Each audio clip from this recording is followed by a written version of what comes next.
Hello students, I hope आप लोगों ने चैप्टर नंबर 4 कंप्लीट कर लिया होगा। अभी हम करते हैं chapter number 5 which is arithmetic progression. जो ये चैप्टर है हमारा, ये हमारे पास 11th क्लास में भी आएगा और जितना इंपॉर्टेंट ये 10th क्लास में है उतना ही इंपॉर्टेंट, या आप लोग ये कहें कि इससे भी ज्यादा इंपॉर्टेंट ये हमारा 11th क्लास के लिए है और उतना ही आसान चैप्टर है। आसान चैप्टर है, इंटरेस्टिंग है और आपको ये फ्री के नंबर देके जाएगा। बिल्कुल सिंपल चैप्टर है, बिल्कुल आसान चैप्टर है और जिन बच्चों ने अभी तक काम स्टार्ट नहीं किया है वो भी इसको अगर समझेंगे तो भी बिल्कुल इजी और आसान तरीके से उनके दिमाग में आ जाएगा। बहुत आसान चैप्टर है जिसका नाम क्या है, अरिथमेटिक प्रोग्रेशन। और ये ही आपके पास 11th क्लास में भी आएगा।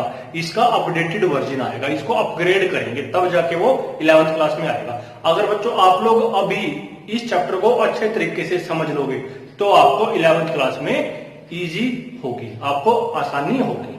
चलिए देखते हैं फर्स्ट इसके अंदर क्या डेफिनेशन है। फर्स्ट डेफिनेशन आती है हमारे पास सीक्वेंस। सबसे पहले क्या डेफिनेशन आई हमारे पास, सीक्वेंस क्या है। A sequence is an arrangement of numbers. Sequence क्या है, एक अरेंजमेंट है। अरेंजमेंट किन की है, नंबर्स की है। कैसे किया हमने उसको arrange, in a definite order, एक डेफिनेट ऑर्डर में। और कैसे, according to some specific rule और लॉजिकल रूल। क्या बोल दिया इसने कि हमारे पास कुछ नंबर्स हैं, उनको हमें अरेंज करना है। या तो वो हम उन नंबर्स को अरेंज करेंगे, कोई ना कोई हमारे पास लॉजिकल रूल होगा, कोई ना कोई लॉजिक होगा, या हमारे पास एक स्पेसिफिक रूल होगा। तो उस तरीके के अरेंजमेंट को हम बोल देते हैं सीक्वेंस। क्या बोल देते हैं बच्चों, सीक्वेंस। और इसकी एक डेफिनेशन होता है, sequence are a set of numbers. Sequences क्या है, एक सेट ऑफ नंबर्स है which are arranged according to some specific rule, जो एक पर्टिकुलर एक स्पेसिफिक रूल से अरेंज की गई होती है। हमारे पास एक अरेंजमेंट, उस अरेंजमेंट को बोलते हैं हम सीक्वेंस, ना कि नंबर्स को। किसको बोलते हैं, उस अरेंजमेंट को। वो अरेंजमेंट किन की है, नंबर्स की है। कैसे है, एक स्पेसिफिक रूल के अकॉर्डिंग है या किसी न किसी एक लॉजिकल रूल के अकॉर्डिंग वो अरेंजमेंट है। उस अरेंजमेंट को बोलते हैं सीक्वेंस। देखें, there is no exception for any type of numbers. हमारे पास किसी भी तरह की एक्सेप्शन नहीं है जो उन नंबर्स को फॉलो ना करे। Any type of rule according to which they are arranged. कोई भी एक्सेप्शन नहीं है जिन नंबर्स को हम अरेंज कर रहे हैं उनमें कहीं भी कोई एक्सेप्शन नहीं है कि हमारे पास नंबर्स हैं, हम उन नंबर्स को अरेंज कर रहे हैं और बीच में कोई भी एक ऐसा नंबर आ जाए जिस नंबर का उन प्रीवियस नंबर्स के साथ कोई भी रिलेशन ना हो, कोई भी रूल ना हो, कोई भी प्रॉपर्टी सेटिस्फाई ना करता हो। इसका मतलब जो भी वो नंबर्स आएंगे वो सारे के सारे स्टार्टिंग से लेके अंत तक जहां तक भी आएंगे और उसके बीच में जितने भी हैं वो सारे एक लॉजिक को सेटिस्फाई करेंगे। The set of numbers should have a definite logical rule. उन सभी सेट जो नंबर्स आए हमारे पास उनके अंदर एक डेफिनेट लॉजिकल रूल होगा according to which they are arranged, जिस ऑर्डर में वो अरेंज होंगे। It need not be a mathematical formula. जिस ऑर्डर में वो अरेंज हुए वो जरूरी नहीं है कि वो मैथमेटिकल फॉर्मूला ही हो, but it should be logical.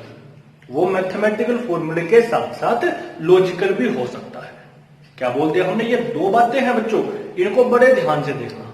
वो हमारे पास एक मैथमेटिकल फॉर्मूला भी हो सकता है और साथ साथ एक लॉजिकल रूल भी हो सकता है कि उन सीक्वेंस के अंदर एक लॉजिक है, सिर्फ लॉजिक, और उन सीक्वेंस के अंदर जो टर्म्स आई वो एक मैथमेटिकल फॉर्मूले को सेटिस्फाई करती हैं। ये दो बातें हैं, इन्हीं दो बातों के बेस पे सीक्वेंस और इसके नेक्स्ट डेफिनेशन आएगी हमारे पास प्रोग्रेशन, वो दोनों वेरी करती हैं।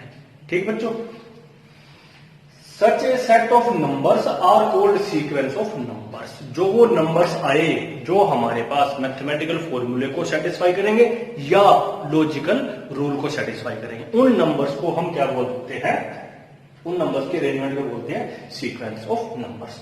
जैसे हमने दो एग्जांपल लिखे यहाँ पे, देखना, सीक्वेंस ऑफ ओड नंबर्स। एक सीक्वेंस है ओड नंबर्स की, आप सभी को पता है ओड नंबर्स क्या होते हैं, 1, 3, 5, 7 अप टू सो ऑन। ये हमने लिख लिया यहाँ पे।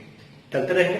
सेकंड लिखा हमने sequence of prime numbers, sequence of prime numbers. अब हमें प्राइम नंबर्स के बारे में पता हो कि those numbers which are divisible by only two different factors, only two different numbers, one number is one and other number is itself, कि वो दो अलग अलग नंबर से डिवाइड हो। कौन? ऐसा नंबर जिसको हम क्या बोल देते हैं? Prime number. तो ये है हमारे पास 2, 3, 5, 7, 11, 13 अप टू सो ऑन, ये सारे हमारे पास सेट है प्राइम नंबर्स का, और ये है even numbers, sorry odd numbers का। अब ओड नंबर्स हैं तो ओड नंबर्स तो एक पर्टिकुलर फॉर्मूले को सेटिस्फाई करेंगे। वो नंबर क्या होगा? 2n + 1, where n is n whole number, उसको सेटिस्फाई करेंगे वो। या हम इसको ऐसे बोल देते हैं 2n - 1, where n is a natural number. तो हमारे पास इसका एक फॉर्मूला आ गया। लेकिन जब हम बात करते हैं प्राइम नंबर्स के अंदर, तो हमारे पास उसकी नेक्स्ट टर्म निकालने के लिए कोई भी फॉर्मूला नहीं है। तो यहां पे क्या लगा? यहां लगता है हमारा लॉजिकल रूल, और इससे ऊपर क्या लगता है? Mathematical rule. तो बच्चों इन दोनों को आपको ध्यान से देखना है। सीक्वेंस में दोनों तरह के काम होंगे, लॉजिकल रूल भी लगेगा और मैथमेटिकल रूल भी लगेगा, तो हम उसको बोलते हैं सीक्वेंस। अगर जहां पे सिर्फ और सिर्फ हमारे पास एक मैथमेटिकल रूल लगे, सिर्फ क्या लगे? मैथमेटिकल रूल, तो उसको हम क्या बोल देते हैं? उसको बोलते हैं प्रोग्रेशन। क्या बोलते हैं? प्रोग्रेशन। नेक्स्ट डेफिनेशन आती है बच्चों हमारे पास प्रोग्रेशन। अभी हमने सीक्वेंस की डेफिनेशन की। सीक्वेंस क्या था? एक arrangement of numbers by mathematical rule और लॉजिकल रूल, दो तरीके से किसी भी वे में आ सकता है, तो क्या बन जाएगा वो? सीक्वेंस। अब उन सारी की सारी सीक्वेंस में से ऐसी सीक्वेंस को सिलेक्ट करो जो सिर्फ और सिर्फ मैथमेटिकल रूल को फॉलो करती है। किसको फॉलो करती है? मैथमेटिकल रूल को, लॉजिकल रूल को नहीं फॉलो करती। तो उन सीक्वेंस को हम सिलेक्ट कर लेते हैं जो मैथमेटिकल रूल को फॉलो करती हैं, और उनका नया नाम रख देते हैं क्या? प्रोग्रेशन। क्या नाम रख देते हैं? प्रोग्रेशन। देखें, दोज सीक्वेंसेस, वे सीक्वेंस है तो वो सीक्वेंस ही, उन सारी में से उठा ली हमने छांट की। कौन सी? whose terms always follow a certain specific rule और mathematical rule। किसको फॉलो करते हैं वो? स्पेसिफिक रूल या मैथमेटिकल रूल को। उनको हम क्या बोल देते हैं? प्रोग्रेशन। जैसे यहां देखिए 1, 3, 5, 7, 9 क्या है ये हमारे पास है ओड नंबर्स, एक स्पेसिफिक रूल को फॉलो करते हैं। ऐसे ही 2, 4, 6, 8, 10 ये भी कौन है? इवन नंबर्स, एक रूल को फॉलो करते हैं। ठीक बच्चों, अब इसके बाद हमारे पास नेक्स्ट डेफिनेशन आती है अरिथमेटिक प्रोग्रेशन। अरिथमेटिक प्रोग्रेशन से पहले हम देखते हैं हमने जितनी भी सीक्वेंस की, क्या वो सारी की सारी सीक्वेंस हमारी प्रोग्रेशन बनती है? नहीं बनती है। क्यों? क्योंकि सीक्वेंस में मैथमेटिकल रूल भी आता है और लॉजिकल रूल भी आता है, कोई भी आ सकता है, लेकिन यहां तो फिक्स है एक मैथमेटिकल ही आएगा। तो सारी सीक्वेंस हमारी प्रोग्रेशन नहीं बनती, लेकिन सारी की सारी प्रोग्रेशन हमारी सीक्वेंस बनती है, क्योंकि प्रोग्रेशन की डेफिनेशन में ही यह है कि उन सीक्वेंस को उठाओ। किनको? सीक्वेंस को। इसका मतलब क्या है? सीक्वेंस तो वो है जो एक मैथमेटिकल रूल को फॉलो करती है। तो बच्चों ये बात आपको बड़े ध्यान से नोट करनी है, इसको बॉक्स बना के लिख लेना और यहां पे स्टार लगा लेना अपनी नोटबुक में, बड़ी इंपॉर्टेंट बात है। फिर इसके बाद आती है अरिथमेटिक प्रोग्रेशन। अब एक प्रोग्रेशन हमने देख लिया जो मैथमेटिकल रूल को फॉलो करती है। अब मैथमेटिकल रूल हमारे पास बहुत सारे हो सकते हैं, किसी का स्क्वायर किया, क्यूब किया, हाफ किया, कुछ भी कर सकते हैं। लेकिन अरिथमेटिक प्रोग्रेशन क्या होगा? अब उन सारी की सारी प्रोग्रेशंस में से उन प्रोग्रेशंस को उठाओ। किनको? पहले सीक्वेंसेस में से हमने प्रोग्रेशन निकाल दिया।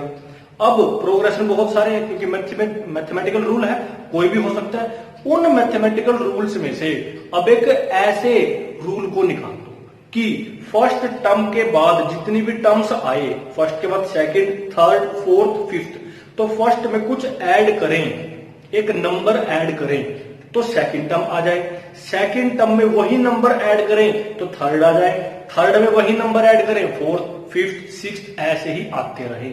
और जिस नंबर को हम ऐड करते हैं उसको बोलते हैं कॉमन डिफरेंस। क्या बोलते हैं? Common difference. और ये हमेशा क्या आता है? कांस्टेंट आता है और सेम रहता है हर बार, क्योंकि हम एक ही नंबर को ऐड कर रहे हैं। इस तरीके से जो प्रोग्रेशन हमें मिलेगा, इस टाइप से जो प्रोग्रेशन हमें मिलेगा वो कौन सा होगा? वो होगा हमारा अरिथमेटिक प्रोग्रेशन। देखें ए सीक्वेंस A1 A2 A3। अब यहां पे हमने ये लिखा था, तो फर्स्ट टर्म को हम रिप्रेजेंट करेंगे A1 से। A1 से किसको करेंगे? फर्स्ट टर्म को। A2 ये क्या है? Second term. फिर A3 आएगा, थर्ड टर्म, फोर्थ टर्म। तो ऐसे करके हमारे पास ये third term, fourth term, fifth term और nth टर्म को हम लिख देते हैं AN से। और nth टर्म को ही हम बोलते हैं बच्चों जनरल टर्म। क्या बोल देते हैं? General term. A sequence AN A2 AN up to so on is called arithmetic progression. क्या बोलते हैं? सीक्वेंस को। सीक्वेंस कहां से उठ के आई? अल्टीमेट था क्या? प्रोग्रेशन। और प्रोग्रेशन भी क्या था? सीक्वेंस था। तो अल्टीमेट तो ये सीक्वेंस ही है सारी सारी, लेकिन सर्टेन कंडीशंस अप्लाई होती जाती है इनके अंदर। कब हम उनको एपी बोल देंगे? If there exist a constant number D. एक नंबर मिलता है हमें, कौन? डी। सच दैट कैसा है वो? A2। A1 में डी ऐड किया, A2 आ गया। फिर सेकंड टर्म में डी ऐड किया, थर्ड टर्म आ गई। थर्ड टर्म में फोर्थ आ गया। ऐसे ही करते करते n-1th टर्म में डी ऐड करेंगे तो nth टर्म आ जाएगी और ऐसे ही चलती रहेगी। फिर डी कौन है? कॉमन डिफरेंस है। अब बच्चों इसी ये तो हमने एडिशन के बेस पे किया। अब एक और डेफिनेशन आती है हमारे पास अरिथमेटिक प्रोग्रेशन की। वो क्या है? ये सीक्वेंस ऑफ, ये सीक्वेंस है हमारे पास, इसको एपी बोल देंगे। कब? अगर हम कोई भी दो सक्सेसिव टर्म्स लें, उन A1 A2 A3 में से कोई भी दो टर्म उठा ले, सक्सेसिव मतलब लगातार, कंटिन्यूअस जो आती है, कंजेक्टिव जो आती है, उनमें से सक्सीडिंग टर्म में से प्रीसीडिंग टर्म को माइनस कर दे। सक्सीडिंग टर्म में से प्रीसीडिंग टर्म को माइनस करें तो एक नंबर आएगा। ऐसे ही बाद में फिर कोई और दो टर्म ले लें, कंटिन्यूअस टर्म लेनी है, फिर उनको हम सब्ट्रैक्ट करें तो कोई एक नंबर आएगा। वो अगर वो नंबर हर बार सेम आता है, वो डिफरेंस अगर हर बार सेम आता है, जैसे A1 A2 A3, हमने A1 और A2 लिया, A2 में से A1 को माइनस किया, कुछ आएगा। फिर A2 और A3 लिया, A3 में से A2 को माइनस किया, कोई नंबर आ गया। फिर A4 में से A3 को। तो ऐसे जो हम डिफरेंस निकालते जा रहे हैं, अगर वो डिफरेंस हर बार सेम आता है, हर बार इक्वल आता है, तो वो सीक्वेंस क्या बन जाती है? हमारी अरिथमेटिक प्रोग्रेशन बन जाती है। देखिए बच्चों, if the difference of a term and the preceding term, एक टर्म और उससे पहले वाली टर्म का हमने डिफरेंस निकाल दिया, इज ऑलवेज कांस्टेंट, वही आता है हर बार। This constant is called common difference of AP. जैसे A2 निकाल दिया हमने, दो टर्म ली A1 और A2 में से उससे पहले वाली टर्म माइनस कर दी। फिर A2 और A3 लिया, A3 में से उससे पहले वाली माइनस की, तो कौन आता है? डी आता है। अगर ऐसा आता है तो वो सीक्वेंस हमारी क्या बन जाती है? अरिथमेटिक प्रोग्रेशन बन जाती है बच्चों हमारी। सबसे सिंपलेस्ट केस है। इसको भी बच्चों आप लोग अगर एक दो बार वीडियो को देखोगे, दो बार देख लेना, एक बार देख के इसके बाद फिर देख लेना, तो आपको जो काम कराया है सारा कुछ आपके दिमाग में फिक्स हो जाएगा। यही आपका 11th क्लास में भी आएगा। अगर ये आप लोग अभी चूक जाओगे तब आपको प्रॉब्लम आ सकती है। नेक्स्ट बच्चों, जैसे ही हमने सीक्वेंस, प्रोग्रेशन और अरिथमेटिक प्रोग्रेशन की डेफिनेशन की और इनके बारे में हमने समझा, तो इसके बाद हमारे पास कुछ की पॉइंट्स आते हैं। उन की पॉइंट्स को आपको अपने माइंड में अच्छे तरीके से बैठा लेना है। ठीक बच्चों, देखते हैं फर्स्ट क्या है हमारे पास। Each of the numbers in the list is called a term. Sequence में आए या प्रोग्रेशन में आए या अरिथमेटिक प्रोग्रेशन में आए, अब हमारा पूरा काम सिर्फ कहां तक सीमित होगा? अरिथमेटिक प्रोग्रेशन तक। उस प्रोग्रेशन में जो भी नंबर आएगा उसको हम क्या बोल देंगे? एक टर्म बोल देंगे। और वो उसकी पोजीशन पे डिपेंड करेगी कि वो कौन सी टर्म है। अगर पोजीशन 1 है तो फर्स्ट टर्म, पोजीशन 2 है तो सेकंड, थर्ड, फोर्थ, ऐसे ही चलती रहेगी। फिर आता है common difference D of an AP can either be positive, negative और जीरो। जो हमने कॉमन डिफरेंस निकाला, वो कॉमन डिफरेंस हमारा पॉजिटिव, नेगेटिव और जीरो किसी भी तरह का आ सकता है। अगर पॉजिटिव आएगा तो हमारी सीक्वेंस इंक्रीजिंग ऑर्डर में चलती रहेगी, अगर नेगेटिव आएगा तो डिक्रीजिंग ऑर्डर में चलेगी, अगर जीरो आएगा तो एज इट इज रखी रहेगी, कांस्टेंट सीक्वेंस आएगी। Means first term, second, third, fourth सभी एक ही टर्म आएगी। फिर बच्चों, अगर एपी के अंदर नंबर ऑफ टर्म्स फाइनाइट है, फाइनाइट मतलब 10, 15, 20 दिन को हम काउंट कर सकते हैं, तो उसको बोलते हैं फाइनाइट एपी। एग्जांपल ये है 1, 3, 5, 7 9। फिर हमारे पास आता है अगर नंबर ऑफ टर्म्स इनफाइनाइट है तो बन जाते हैं वो इनफाइनाइट एपी। जैसे एक एग्जांपल देखते हैं 1 3 5 7 9 और इसके बाद हम डॉट लगा देते हैं। इट मींस ये आगे तक चलती रहेगी, तो नंबर ऑफ टर्म्स हम इसके अंदर कैलकुलेट नहीं कर सकते। तो कितनी बनेगी? इनफाइनाइट बनेगी। अब बच्चों इसके बाद ये पॉइंट नंबर 5th 6th और 7th बड़े इंपॉर्टेंट है, आपको ये अभी ध्यान रखने हैं। इनके बेस पे आपके क्वेश्चन होंगे, आपको 3 नंबर एपी में चूज करने होंगे 4 और 5, तब आप लोग वहां पे प्रॉब्लम क्रिएट करोगे, इसलिए हमने इसको स्टार्टिंग में ही लिखवा दिया। तो क्या है, अगर हमें 3 नंबर एपी में फाइंड करने हैं तो हम उनको क्या लेंगे? ए माइनस डी, ए और ए प्लस डी।